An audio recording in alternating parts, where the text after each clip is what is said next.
O áudio que vocês vão ouvir agora é parte do podcast Xadrez Herbal.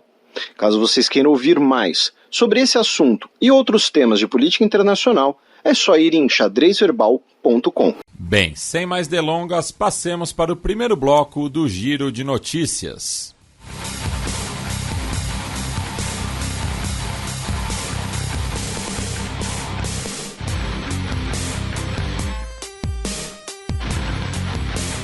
Giro de Notícias.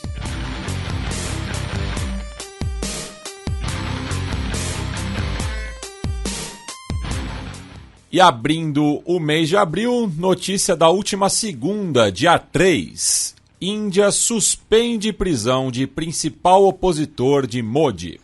O Rahul Gandhi, né, que havia sido condenado por difamação, e por conta disso, né, suspenso do parlamento, o Rahul Gandhi, que é o líder do Congresso Nacional Indiano, né, o partido mais histórico, junto com o BJP, né, mas o Congresso Nacional Indiano, que era o partido do Nehru, né, era o partido que governou a Índia durante boa parte ali do seu período pós-independência, e o Rahul Gandhi, né, teve a sua prisão suspensa, tá? A prisão que era por 2 anos. O suspenso não é que assim, olha, você foi perdoado, né? Não é o que é o seguinte. A defesa do Rahul Gandhi entrou com um recurso, tá? E até que nós tenhamos a audiência do recurso e o julgamento do recurso, ele não será preso, ele não está sequer condenado, digamos assim. A condenação foi colocada em suspenso, tá? Lembrando que ano que vem, 2024, né, nós teremos eleições gerais na Índia, na qual o BJP, que é o partido do nacionalismo hindu, o partido do Narendra Modi, é o favorito. Tá?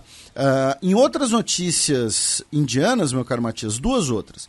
Uma delas é que o governo indiano propôs essa semana uma nova regra fiscal, né, via o seu Ministério das Finanças, que prevê o pagamento de impostos no que é chamado na Índia, né, e em alguns lugares também, né, vários outros lugares, né, aquela ideia do investidor anjo, né, que é a pessoa que normalmente é investidora ou uma pessoa que já tem um patrimônio bastante vasto e investe em empresas, em startups que estão iniciando.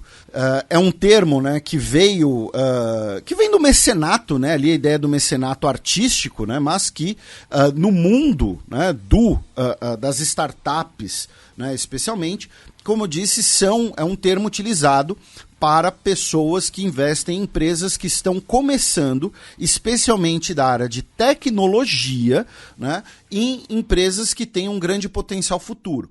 E no caso, a Índia, né, como alguns dos nossos ouvintes devem saber, como muitos dos nossos ouvintes conhecem, muitos dos nossos ouvintes que, por exemplo, são da área de TI e tal, a Índia é um grande polo hoje de tecnologia, de startup, de TI. Consequentemente, teve uma expansão dessa atividade do investidor anjo. Especialmente os investidores anjo que não residem na Índia, né? Sejam estrangeiros ou sejam indianos no exterior. E o governo indiano, nessa nova proposta fiscal, quer eliminar a isenção fiscal para esses investidores anjo, tá? Não só pelo volume, né, de dinheiro que tem sido movimentado nesse âmbito, mas também pelo fato de que, segundo o Ministério das Finanças indiano, essa isenção fiscal aos investidores anjo está levando, na verdade, ao uso dessa isenção para outras funções, como, por exemplo, indianos que residem fora mandarem dinheiro para seus familiares usando essas isenções fiscais. Por outro lado, o setor de tecnologia indiano, que, repito, é um setor que tem crescido muito, é um setor importante para a economia, está olhando com uma certa preocupação com isso, afirmando que isso pode diminuir, né, o volume de investidores anjo, o volume, né, a quantidade de dinheiro investida nas startups indianas. Então, é uma questão interessante de ficar de olho, né, porque a indústria de tecnologia é cada vez mais importante e é um tipo de decisão que pode reverberar, que pode ser adotado em outros lugares do mundo, é uma discussão que eventualmente pode vir para o Brasil também, então é interessante ficar de olho. E a outra notícia indiana, né, uma notícia ligada, né, à questão do nacionalismo hindu, né, do fortalecimento da identidade exclusivamente hindu da Índia, né? Vejam, exclusivamente hindu, né? Porque, lembrando, a Índia tem, por exemplo, uma minoria de muçulmanos, né? Isso significa mais de 200 milhões de muçulmanos, tem mais muçulmanos na Índia do que a população do Brasil. A Índia tem uma mini minoria de católicos. Isso significa que tem mais católico na Índia do que em Portugal, em números absolutos, né? Então, quando a gente fala de nacionalismo hindu, é uma identidade que busca criar uma Índia exclusivamente hindu, que a gente já abordou aqui em outros programas, aqui a gente está citando rapidamente, né? Mas por que eu estou falando disso?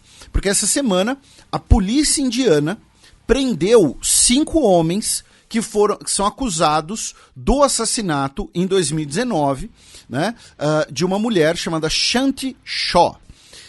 Só que não foi um assassinato comum. Ela foi sacrificada num templo hindu, tá? Um sacrifício humano. E isso é interessante, está ligado a esse crescimento político do nacionalismo hindu na Índia. Por quê? Porque os casos de sacrifícios humanos ou tentativas de sacrifícios humanos cresceram nos últimos 10 anos na Índia, né? Bastante. Tá? E tem toda uma discussão aí alguns anos atrás eu e o Matias comentamos aqui no programa, né, que na nossa graduação em História pela USP, o que você viu sobre Índia na faculdade, Matias? Nada. Pois é, nem eu. Só que, por motivos profissionais também, né, a gente fala muito de Índia aqui, Índia é um país cada vez mais importante no cenário global, Índia está associada ao Brasil em diversas pautas, como no BRICS, como no G4. Eu tive um período, uns anos atrás, que eu fiquei meio doido, né, estudando coisas da Índia, lendo livros sobre história indiana e tal. E essa questão do sacrifício humano no hinduísmo é uma questão bem controversa, porque apenas segmentos muito radicais consideram o sacrifício humano como parte da religião hindu, né? Porque quando o sacrifício humano é citado nos textos sagrados, ele normalmente é citado como parábola, no sentido de, há muito tempo atrás, quando faziam sacrifícios humanos, e tem gente que interpreta isso da maneira de que, olha, então antigamente faziam, então tem que fazer, mas normalmente é como um contraste ao antes e depois. O fato é que apenas alguns segmentos muito extremistas, né, do hinduísmo defendem essa prática e realizam essa prática de maneira ilegal, inclusive, né? E agora tivemos a prisão desses 5 homens envolvidos nesse assassinato por motivos religiosos, tá? Segundo o governo indiano, entre 2014 e 2021, né, foram 103 casos, tá, de sacrifícios humanos ou tentativas de sacrifícios humanos. Tá? E tem uma outra questão ligada a isso, né? A gente já está falando bastante da primeira notícia do programa, já vamos encerrar, mas tem um outro exemplo que aí talvez é mais conhecido dos nossos ouvintes, né? Que é a prática do sati, né? Ou, na verdade, suti, né?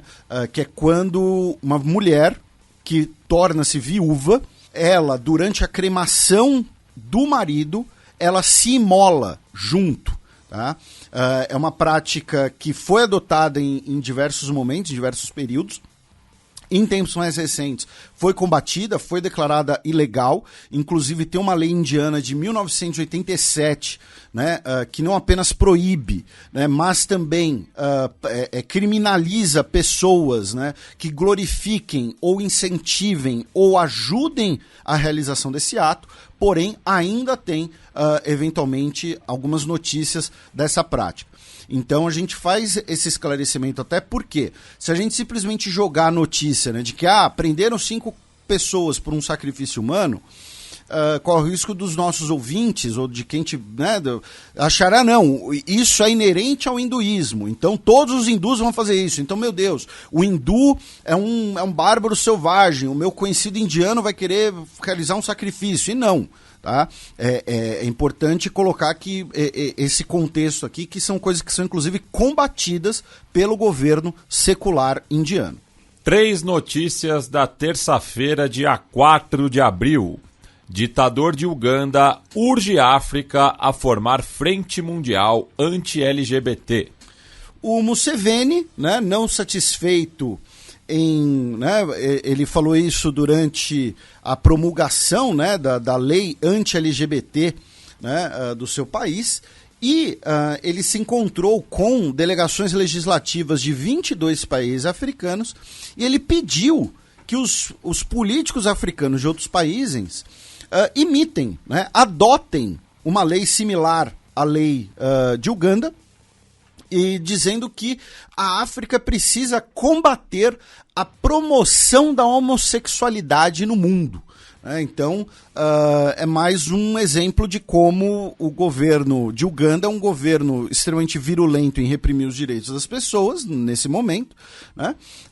Lembrando, né, o parlamento de Uganda aprovou uma lei que criminaliza até mesmo a mera identificação da pessoa como uma pessoa LGBT. Então, o Museveni, ao se encontrar com os parlamentares de 22 países, né, africanos, fez essa defesa. Então, né, a gente repercute isso aqui para mostrar que, assim, que o que aconteceu no parlamento de Uganda não é um incidente localizado, é algo defendido, inclusive, pelo próprio governo, né, pelo executivo de Uganda, que é um país, né, bastante influente na sua região, no continente africano. E o Museveni, que governa o país aí há basicamente 30 anos, né, possivelmente será sucedido pelo seu filho, né, mantendo aí a ditadura familiar e essa ideia desses valores tradicionais, né, com muitas e muitas aspas. Ainda no continente africano, Quênia anuncia lançamento de seu primeiro satélite na próxima semana. O lançamento vai ser a partir da Califórnia, em um foguete da empresa SpaceX, e vai ser o primeiro satélite, né, desenvolvido e fabricado no Quênia. Né? Ele vai se chamar Taifa 1, tá? Que é uma nação em Swahili. Né? Então, o Quênia se torna, então, a 14ª nação africana a produzir e lançar um satélite. Né? A gente sempre fala aqui da exploração espacial, né? Porque é uma frente muito importante no cenário internacional, é uma questão não apenas tecnológica, mas também econômica, militar, geopolítica, e é também importante mencionar isso, né? Porque assim, se você vira aquela coisa, né? Quem nunca esteve andando na rua, parou no ponto de ônibus, virou para alguém e falou: e o Quênia, hein? Né? Para a maioria das pessoas vai falar: não, os países africanos são sempre, né, muito pobres, não tem desenvolvimento tecnológico, enfim. Então, também é importante esse tipo de notícia para a gente prestar atenção de que nós temos novos players entrando, né, cada vez mais nessa área, e que, né, não se fugir também do estereótipo, né, de que não, o Quênia vai ser um lugar completamente miserável, enfim, aquela imagem que muitas pessoas infelizmente têm do continente africano. Né? Uma questão importante é que até hoje nós não tivemos nenhum lançamento de foguetes a partir do continente africano. E isso é uma coisa que a própria União Africana, alguns anos atrás, se comprometeu a remediar, porque a partir, né, você consegue lançar satélites a partir da linha do Equador, né, que é, por exemplo, o mesmo motivo da base em Alcântara, no Maranhão, ser muito interessante para o lançamento de satélites. É por isso que a Europa lança os seus satélites, por exemplo, da Guiana Francesa, né, porque você lançando a partir do Equador, você consegue lançar cargas mais pesadas, com menos combustível, né, então você economiza combustível dependendo do lançamento. Então, a própria União Africana, mas isso foi antes da pandemia, então não sei como é que está isso agora, para ser sincero para os nossos ouvintes, né? Queria desenvolver um possível espaço-porto, porto espacial, né, se preferirem, enfim, né, uma base para lançar foguetes a partir do continente africano. E também no Quênia, meu caro Matias, o judiciário queniano, via o seu procurador-chefe, anunciou que vão retirar as acusações, né, de perturbação da ordem pública contra as lideranças políticas, né, que participaram das recentes manifestações contra o governo queniano, né, especialmente ligados ao partido do Raila Odinga, né. Isso vem depois do Odinga pedir pelo fim das manifestações e dizer que o seu partido aceitava negociar com William Ruto, né. Lembrando que a própria eleição do William Ruto ela foi contestada pela oposição, né? A contagem de votos foi contestada, então, e a gente teve mais manifestações nessas semanas recentes que a gente até repercutiu por aqui também. Também envolvendo o Quênia, né? O país da África Oriental atingiu o recorde de importação de energia no último mês de janeiro, no total de 68.480.000 kWh, isso por conta da seca que atingiu a região, e cerca de 58% dessa energia importada veio da Etiópia por conta, né, da grande represa do Renascimento Etíope, que a gente vem repercutindo no programa já há alguns anos. Já na nossa quebrada latino-americana, Argentina e Bolívia fazem parceria para explorar poço de gás boliviano. Nós tivemos, meu caro Matias, o anúncio de um acordo entre a YPF, né, que é a petroleira argentina, e a YPFB, que é a petroleira boliviana, né, para exploração da região de Charagua X1, que tem o potencial, tá, de 1 trilhão, né, de mais de 1 trilhão ali de pés cúbicos de gás natural. Tá? A ideia é explorar esse campo de gás, né, com, inicialmente, né, uma prospecção exploratória avaliada em 50 bilhões de dólares, segundo as informações do perfil oficial da YPFB no Twitter. E, se essa exploração inicial der certo, aí ter um maior investimento para uma exploração, né, mais intensa, tanto com o capital desses dois países, mas também potencialmente atraindo investimentos chineses. Tá? A ideia é que o gás explorado nesse campo, né, seja exportado justamente para a Argentina, né, aumentando a oferta de gás, a oferta energética na Argentina, consequentemente, né, diminuindo o preço da energia no país. E é uma questão muito, muito curiosa, né, meu caro Matias, que assim, aí já entra em um aspecto histórico que a gente é mais familiar, né? A região de Charagua, ela fica na fronteira, né, entre Bolívia, Argentina e Paraguai, tá? Ela fica ali perto da tríplice fronteira, que é a região que foi disputada na Guerra do Chaco. E na Guerra do Chaco, a Argentina apoiou o Paraguai, né? Embora a Bolívia tivesse muitas ligações econômicas na época com a Argentina, né, a Argentina apoiou o Paraguai oficialmente. Então é uma pequena, né, curiosidade histórica, né? E o processo de paz foi mediado pela Argentina, né? Então aí quase, estamos falando aí de quase 100 anos atrás, né? E aí acaba reverberando um pouquinho, digamos assim, na atualidade.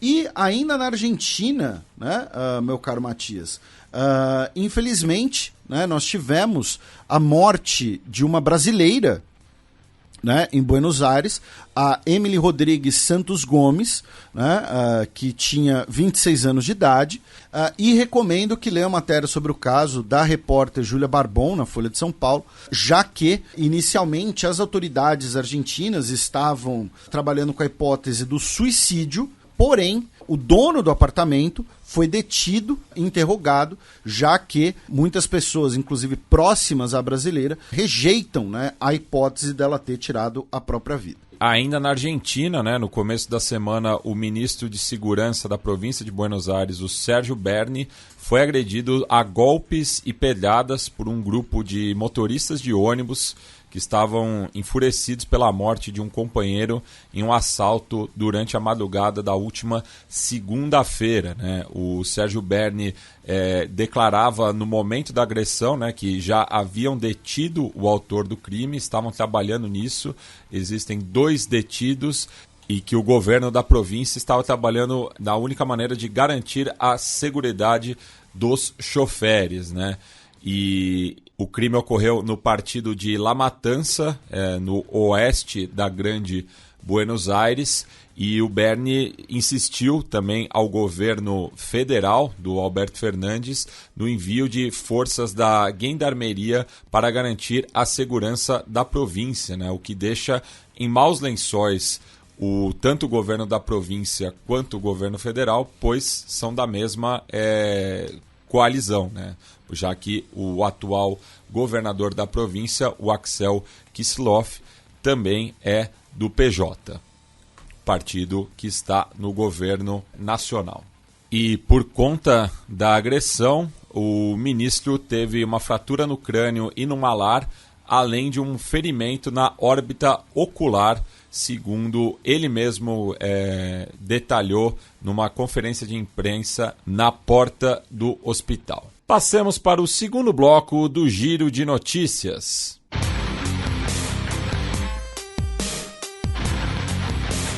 Giro de Notícias.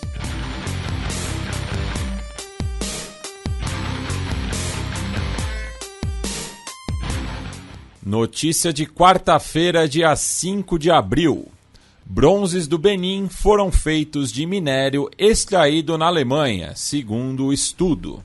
Arqueólogos e outros cientistas, né, analisaram os metais, né, dos bronzes de Benin, né, do antigo reino do Benin, que hoje fica no território da Nigéria, muitos deles recentemente devolvidos, né, pelo governo alemão, e descobriram, né, que o minério, né, a composição, especialmente o latão, né, foram extraídos na Alemanha. E por que isso é interessante? Né? Agora a Alemanha vai pedir restituição. Não, isso é interessante para montar um uma fio. Rota. Uma rota, porque era um minério que os europeus usavam para fazer as manilhas que eram usadas para comprar pessoas escravizadas. Então, os bronzes do Benin eram feitos a partir do metal que os europeus utilizavam para comprar pessoas escravizadas no próprio Benin, né? Então, mostra, né, o termo que o Matias usou, né, essa rota, né? Quem liderou o estudo foi o doutor Tobias Skoronek, tá? Imagino que ele seja alemão, tá? E mais ao sul do continente africano, né? Segundo bloco aqui a gente vai ter muitas notícias africanas, na verdade. Mais ao sul, na África do Sul, tá? Um piloto chamado Rudolf Erasmus, que estava pilotando um avião privado, né, de 4 pessoas, ele descobriu, né? Ele viu uma cobra do cabo, tá? Que é uma cobra extremamente peçonhenta, considerada uma das mais perigosas do continente africano, e ele sentiu uma sensação fria na sua perna. Era uma cobra. E ele conseguiu, né? Ela estava debaixo do assento do piloto e ele conseguiu pousar e todo mundo saiu vivo, todo mundo saiu inteiro. Ela que pode ser mortal, inclusive. Então, assim, primeiro, parabéns ao piloto pelo sangue frio, porque eu ia sair berrando, eu ia jogar o avião para baixo, não sei o que eu ia fazer. Eu ia pular do avião, não sei. E essa notícia transforma Snakes on a Plane em um documentário. Samuel Jackson profetizou. Eu nunca vi esse filme. Eu só conheço as cenas meme. Mas eu sei que a premissa dele é muito idiota. Muito. Porque é um cara que tenta assassinar uma pessoa que tá a bordo do avião, então ele enche o avião de... É uma testemunha-chave e é um avião de luxo... Mas um avião de passageiros, normal. Mas é um avião de luxo. Isso, e aí ele enche o avião de cobras peçonhentas. Ele nunca ouviu falar em dar um tiro? Enfim, é isso. Eu nunca vi o filme, mas eu sei que a premissa é muito eu acho que é mais fácil colocar uma cobra no avião do que uma arma. Não, mas dá um tiro quando o avião pousar.